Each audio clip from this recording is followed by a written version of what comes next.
So let's start by covering the essentials of how to effectively test cannabis products. Whether you're testing a new edible, vape, or any other regulated product, my goal is to equip you with the tools to run product testing that's both insightful and actionable. So in this lesson, we'll focus on the foundation you need to create a plan, setting clear objectives and defining your goals for product testing. Think of this as your roadmap or your North Star. Without it, you're wandering aimlessly and you won't get meaningful insights you need to move forward. So, when planning market research for cannabis products, it's crucial to choose the right methodology based on your specific objectives. Here's how to assess your approach. Number one, define your objectives. What do you want to learn? Start with a clear question that guides your research. Are you interested in how a flavor resonates with consumers? Each objective may require a different methodology. Keep it focused. Select one primary goal for each testing session.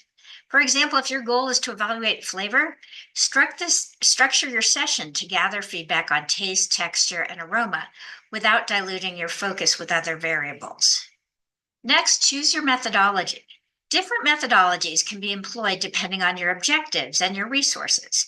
In-home use tests, for example, ideal for understanding real-life usage and effects over time, especially if you're testing something like an edible that has unpredictability as to when it kicks in, or something that's for sleep. You want to make sure participants can use the product in their own environment. Focus groups, in-person focus groups or virtual focus groups. In this case, we're going to assume focus groups for product testing. These are useful for gathering qualitative feedback on perceptions and attitudes. This method encourages discussion among participants, which can uncover deeper insights about preferences and experiences. In-depth interviews or one-on-one interviews, those are effective for obtaining detailed individual feedback. That one-on-one approach allows for a deeper exploration of specific participant thoughts and feelings about the product without them being colored or biased by the presence of other people. Surveys are best for collecting quantitative data from a larger audience. Surveys can effectively gather information on preferences, experiences, and demographic information, but they tend not to be as useful when it comes to product testing. So consider the data types. There's qualitative data and there's quantitative data.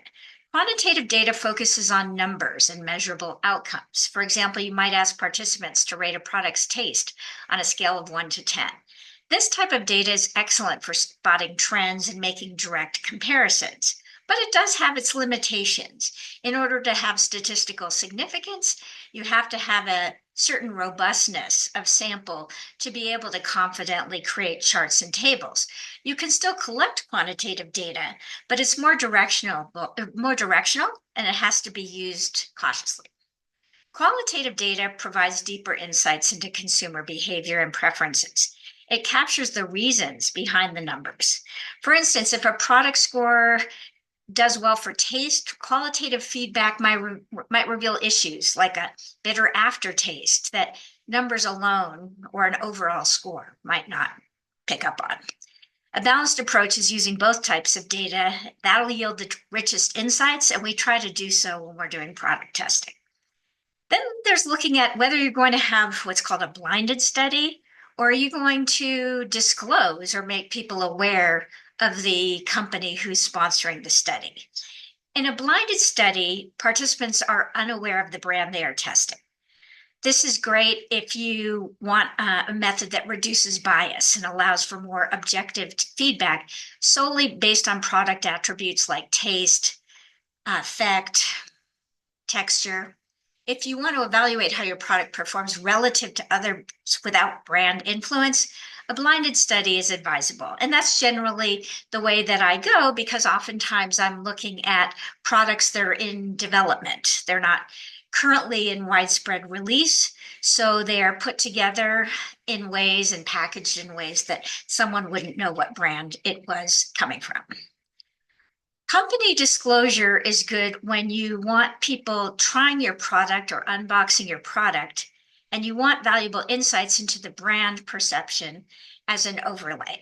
So if your study includes packaging, messaging, unboxing, this is perfectly acceptable way to go, and it makes sense. So you just need to consider whether you want purely objective product feedback or insights about how your brand is perceived. So I like to do something I call reverse engineering your product design.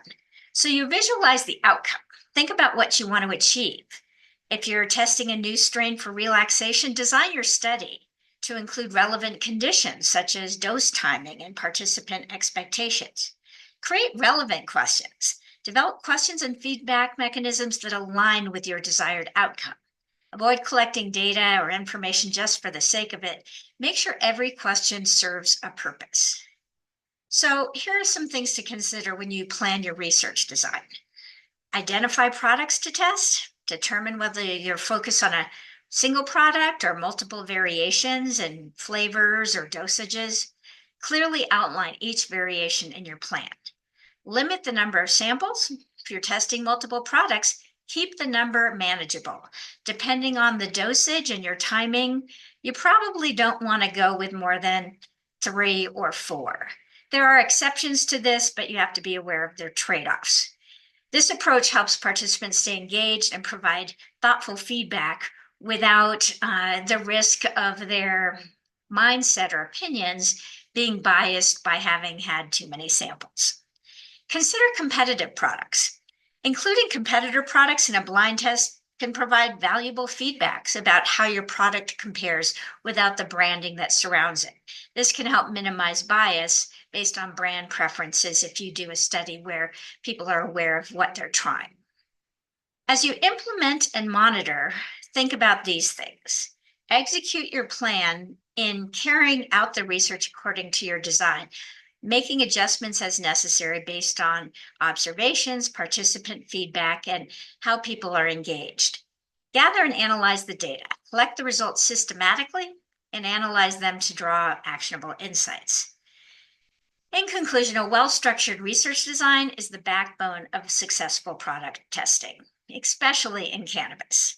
By clearly defining your objectives, selecting the right methodology, considering the pros and cons of various data types, deciding whether you're going to do so blinded or with the company revealed, you can gather valuable insights that inform both product development and market positioning.